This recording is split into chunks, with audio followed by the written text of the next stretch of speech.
As a matter of fact, our political action committee is here tonight to sign you up to vote if you have not signed up to vote. We have that available tonight. You know what I'm telling y'all? Get to those polls in November and leading up to that. Now watch this. Local elections are almost as important as national elections. Because it's the local politician that determines what the next hospital is going to be. Why we don't have a nice restaurant in East Winston, all of them on the other side of Stratton Road. Local politicians. We got to get to the polls and put our vote and put a voice behind it. I didn't mean to get into all that, I'm just a moderator. Bobby, let me ask you a question. Why is this man not arrested yet? That's the question that everybody's asking. Why is this man not arrested yet from a law enforcement perspective? Good evening, Doctor. Good evening. My opinion is not a reflection of who I work for or what I do for a living, but my opinion is based on my observation of reading some reports and what I've seen in the media, as well as I've examined years of work in law enforcement. As to why he's not arrested, I think that all the facts are not in yet.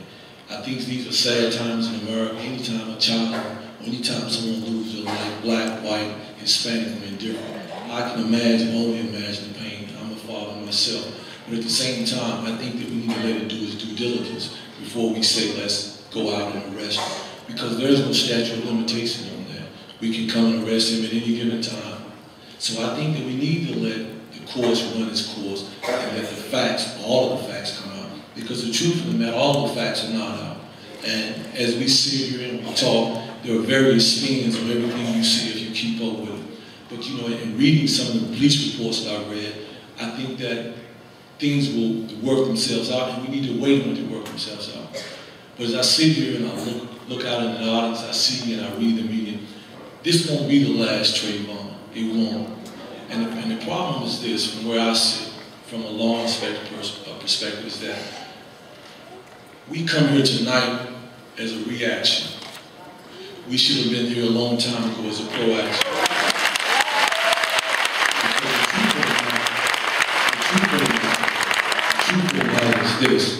Is that while we only make up 14% of the population in the U.S., we commit over 51% of the homicides in the U.S. And the truth of the matter is, if we're projecting and teaching allowing our young kids, and I'm not saying how he was dressed or how he carried himself is wrong or right. That's a matter of opinion. Everybody has a right to express themselves in any kind of way they choose to. What I'm saying is that we as black Americans, we as people, period, if we conduct ourselves and we present ourselves in a certain way, how do we expect the rest of the world to see us? That's all I'm saying. He was instructed to get back in his car and not pursue that young man.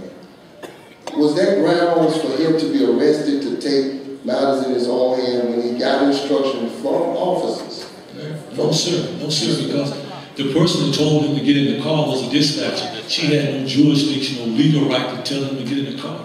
He can get out of his car as he chooses to. That was a choice he made. Now, we may say we didn't like the choice that he made. They may be wrong choices. We may listen to the 911 tapes and say that his choice of word was indicative of a mindset. But you can't arrest me or arrest an individual based on my choice of words or mindset. Because then you're trying to see into the future. And because she told him to get in the car, there was not a law enforcement officer as if he was on a traffic stop, and a law enforcement officer would get back in the car. Because the law enforcement officer would have jurisdiction to put you back or to order you back in the car. But the dispatcher said, do not pursue. So that was his choice for him not to get back in the car. Sure. Now, you may not agree with that. I may not agree with it. It's neither here nor there. But that's not a crime. All right, yes. I think there's some other things that need to be also addressed. Number one, he was not a police officer. He was a self-appointed neighborhood watch person. That's the first thing. The second thing is that when you are, the way that they're categorizing this young man now, that's putting his family on the defense, I think is a crime. They talked about him being suspended from school because he had a bag with some residue of weed in it. That just came up in the last couple of days. And I think that, you know, he can't speak for himself because he's not here. But I think the way that they're categorizing the young man is in the media is beginning to turn. And I think that we have to make sure that we stay vigilant in making sure this young man is not categorized as some thug out there trying to do bad when all he did was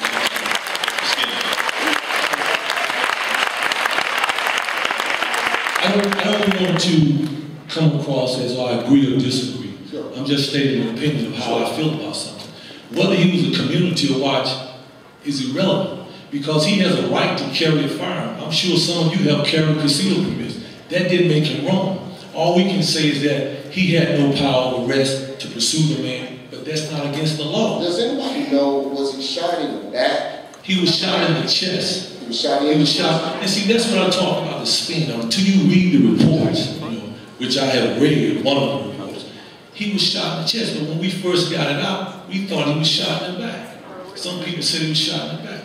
And the truth of the matter is that all of these things that happen, I may not agree, you may not agree, but the system that we live in is a democracy. We got to let it run its course. We can't run out and say there's lynching. Now, you may feel that, but that's not how the process works.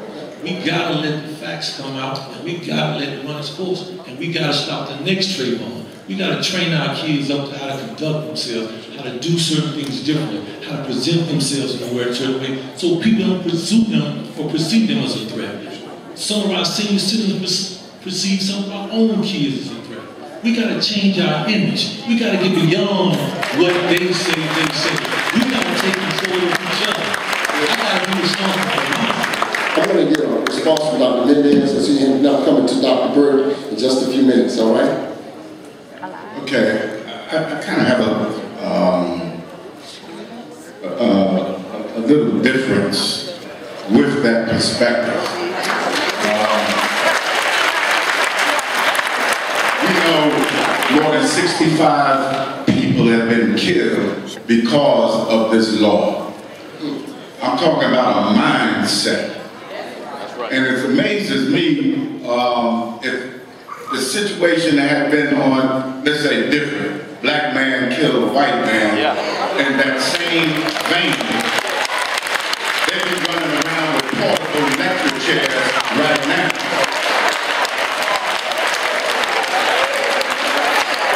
The second thing I want to say is that it never ceases to amaze me that the law works well for white folk, but when it comes to black folk, there are complications, there are problems. I mean, it just bothers me. It never fails. Troy Davis, 7 witnesses recanted their statement. They still killed him. With Darrell Hunt, they destroyed evidence. They arrested him. DNA worked for everybody else, but it did not work. I don't understand it. We can't. I mean, Dr. King used to say that oppressors never surrender power voluntarily. It must be demanded by the oppressed. The last thing I want to say is that there is a difference between a fascist mentality that's reinforced by a racist culture versus an oppressed community where young people have been forced to turn against themselves and participate in their own oppression. They were not born criminals, but you got to look at the socio-economic, cultural conditions that deny, that deprive, that reject young people who are in poverty and lack the opportunities that gated communities have all over this country. Let me tell you what we just saw. Each one of these panelists have their areas of study and expertise. And what you heard from Mr. Kimbrough is what happens in the jurisdiction of public safety and how they are trained to wait for all matters of evidence. That's their training. That's right. What you heard from Dr. Mendez is a study of cultural, systematic behaviors that keep on happening in the cycle. Now, watch this though. We had two different opinions, but guess what? They're not up here shooting each other. Right. They're not working at me. They ain't mad at each other. What I'm trying to tell you is, we got to learn how to disagree without being disagreeable. Because we come from different places. Dr. Bird, let me ask you a quick question. Because we want to get some questions from the people. What efforts have been done in the city of Winston-Salem to strengthen relationships between our citizens and the officers who are in charge to protect us? I know that you serve over that jurisdiction. Can you just talk about some things that the Winston-Salem community is doing to strengthen relationships? First, let me say thank you to Dr. Mack, the officers and members and friends of this great church, to let you know that we're deeply concerned. I had a communication with the city manager, and he told me that he'd had one with the chief of police. I said, not under my watch will we allow certain things to happen. We will not look at the color of the skin, but we will look at what it is that we need to address. I want to let you know that the councilwoman from this area, Councilwoman Adams, is having a meeting. Yes. The city manager is at that meeting. The chief of police is at a meeting with Councilmember Montgomery. But I'm pleased that this city, the reason we consider ourselves unique, on our council, we have 8 of us. We have 4 men, 4 women. And we are unique because with the size of this city, we are represented better.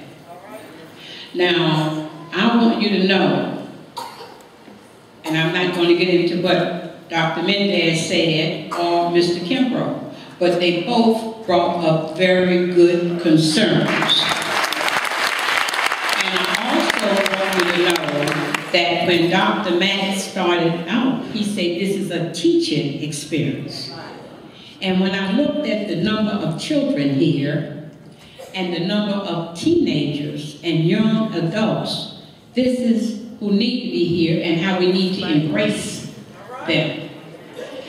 Our Winston-Salem Police Department is not perfect.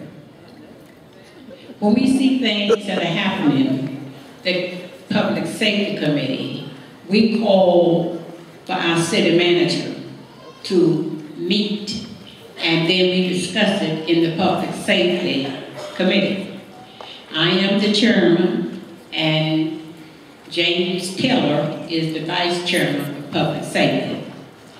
This evening, I want you to know, we have with us, when you talk about diversity, having minorities in certain places in government, we have one of the highest ranking minorities around the country who is our deputy city manager. Stand up, Mr. Page.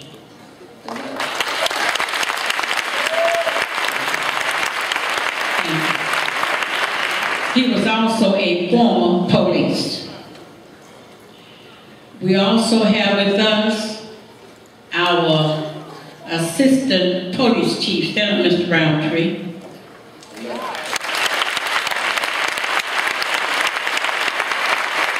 Now, when I first went into government, it didn't look like this. But we have had to make sure that we show it. We also have a council member, Bennett.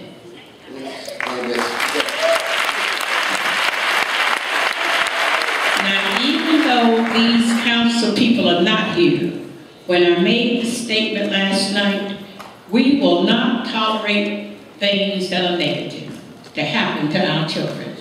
I am a mother. We have women who are mothers on the council, and we have men who are fathers, and we have men and women who may not be mothers and fathers, but we love our future. All right. Our future. Now, the involvement in what you're doing, we need to have, when you see all these black children here, and I'm not going to get in anybody's fight, but when Mr. Kimbrough said how our children present themselves is going to be our responsibility. And I say to you, how many of you in the schools? I make it my business going to school once a week. How many of you walk and see where our children are? You and the churches, this is all we have for our children.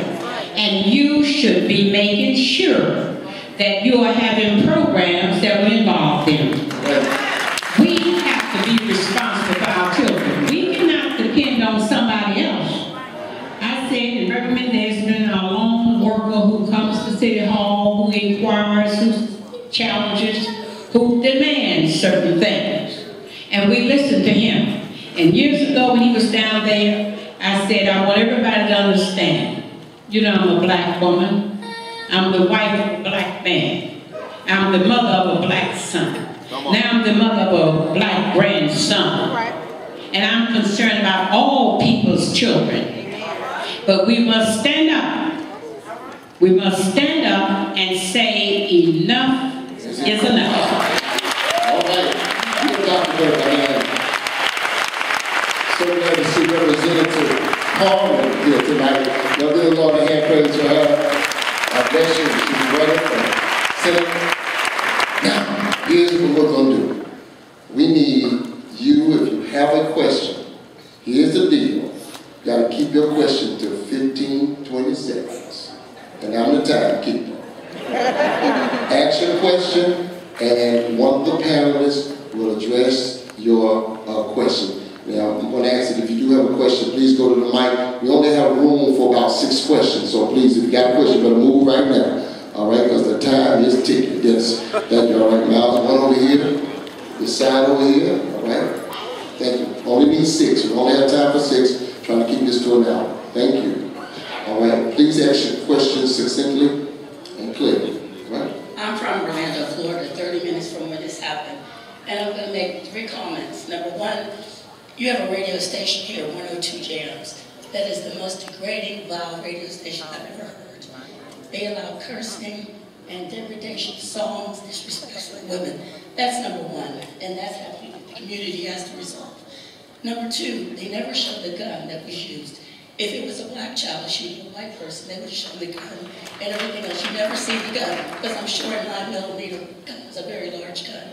Number 3, where are the parents of Mr. Zimmerman and his family? He has one former CNN anchorman speaking on his behalf. Was that really a friend, or is he being paid off to make these statements? Where's the family of Mr. Zimmerman? Thank you. That was a statement, right? She really don't want y'all to come in. Thank you, baby. Appreciate that. Good, good. All right, let's go over here. My question is this the dialogue in the state of North Carolina? I got one more question also.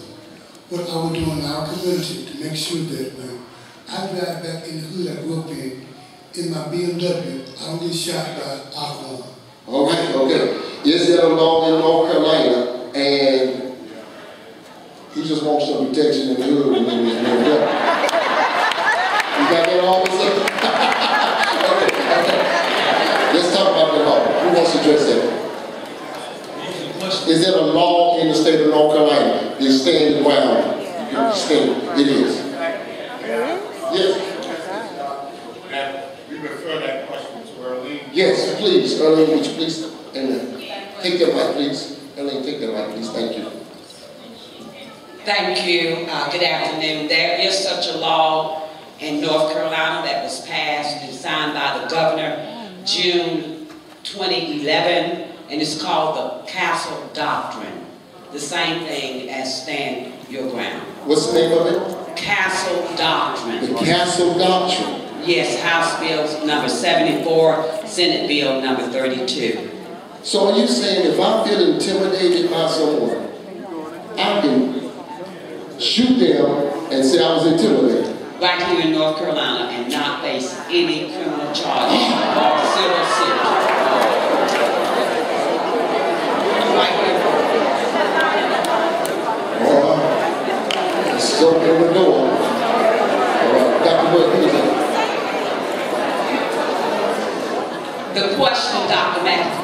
it was passed June 2011, last year. What I was going to say, we do have our assistant chief here, and since Representative Palmer answered the question, Chief, is that, do you want to make a comment? What did you say? She pretty much covered it. And also, thank you, we have, even though Councilman Best is a councilman, he's also an attorney. Would you like to address that? He's always so supportive, man, of things that happen here. Thank you for coming.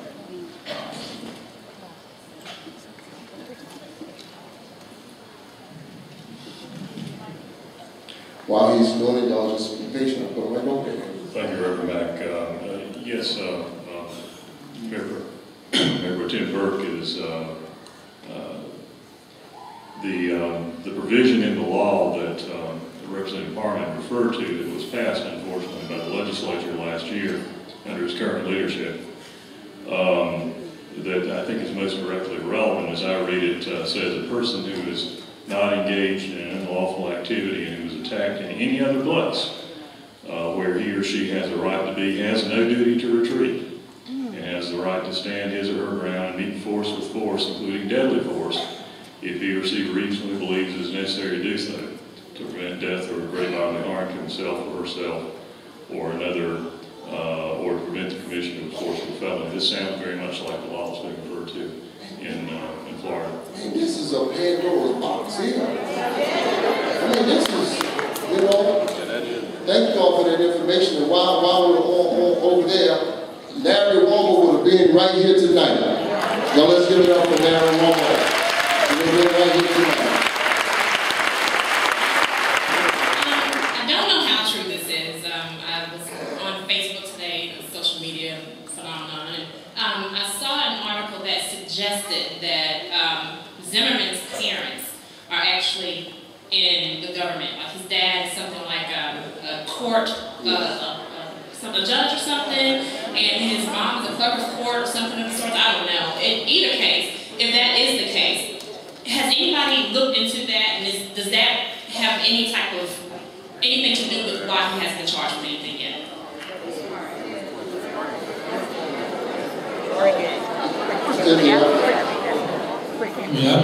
My personal opinion, I don't think that has anything to do with why he hasn't been charged. I don't think so. That's just my personal opinion.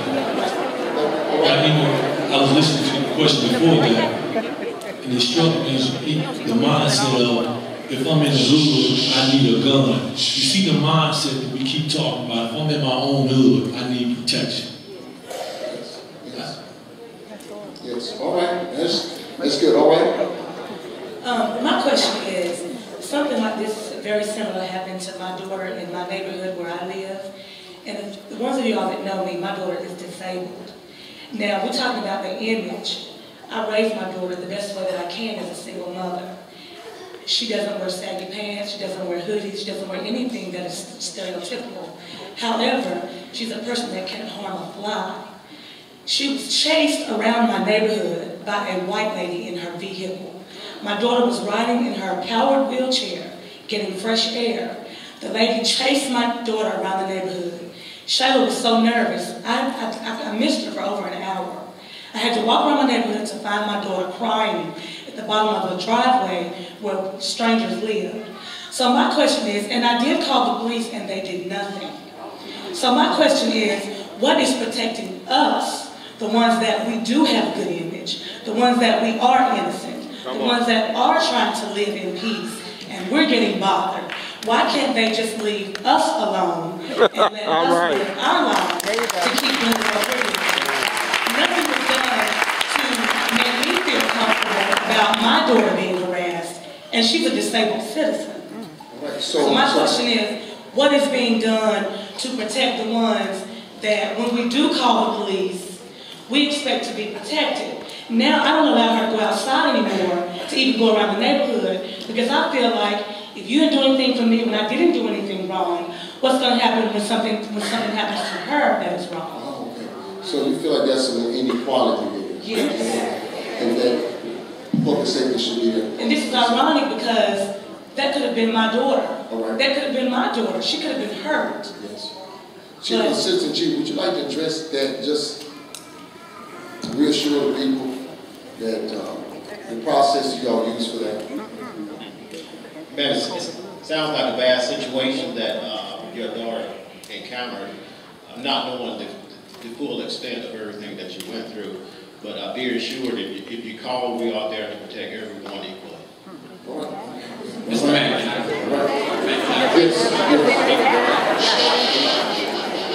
I think one thing is important in particular, and I want to come back to that, for all black males to know. First of all, the Fourth Amendment is the freedom of speech. But at the end of that, it's the right to remain silent. As black males, if you're going to be a black male in America, you're going to have to be strategic. Now, it just blows my mind whenever I watch cops. And I see a white person who's pulled over for a ticket and they're arguing with a police officer. You know, the officer does, just writes a ticket and then he goes off. Now, I know what would happen if I get into an altercation as a black male with an officer. So that's the first thing. So, I'm leading up to the point. You got to also know your rights when it comes to the police department. You have the right to call internal affairs and say, I called the officer out, and they did nothing, which is in turn is going to create an investigation. You also have the right, if you're stopped by a police officer, you feel like you're wrongly stopped, to ask the officer, don't become black men, I'm speaking to the black men, young and old, don't become confrontational with the officer, or you may not make it home. But you do have the right to say, sir, can I have your name? Can I have your badge number? And you do have the right to call internal affairs and say, my name is John Doe. I was stopped by this officer. Give his name, give the badge number. If anything is not done, you do have the right to come to the Winston-Salem Ministers Conference. We will be your voice until you find your voice. Without taking time